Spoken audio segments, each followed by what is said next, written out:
मु अनिता आपण मान देखचंदी अनिता किचन आपण मानक मोर नमस्कार। आज आम गोटे न्यू वीडियो करवा पाणिआखिया माछरे।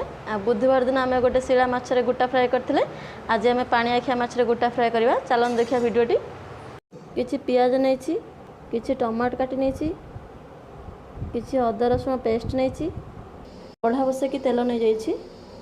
कलर पई अल्प चीनी नबा, पंचफुटण दबा, पियाज पके दबा। पियाज रे अल्प हळदी दे देबे, कलर अदा रसुण पेस्ट दे दबा, ताको मिक्स कर नेबे। टमाटर दे देबे, सॉल्ट दबा, कंचा माछ को देखंतु एबे हम नोट दबा। आज आम कंचा माछर तरकारी करिया। चलन देखिबा एबे देखंतु केते सुंदर कलर आसीगलानी, सेगुडी को मरीगलानी।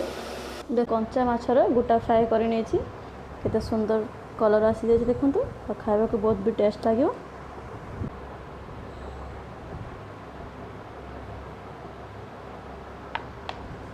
जदि वीडियोटी भल लगी थाए लाइक एंड सब्सक्राइब शेयर करेंगे। थैंक यू, नमस्कार।